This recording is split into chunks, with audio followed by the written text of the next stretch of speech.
আপনার সন্তানকে যদি সূরা ফাতিহা এই সুরে শিখাতে চান, এই ভিডিওটা 500 বার যদি আপনার সন্তানকে শোনান, তাহলে আমাদের বিশ্বাস, আমরা যেটা করি, একদম হুবাহু রায়হানের মতো এই সুরে এই সূরা ফাতিহা পড়া শিখে যাবে ইনশাআল্লাহ।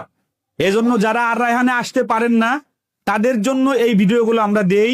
আপনারা দেখে দেখে আপনার সন্তানকে শিখাতে পারবেন ইনশাআল্লাহ। أعوذ بالله من الشيطان الرجيم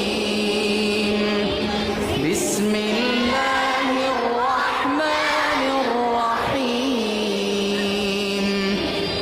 الحمد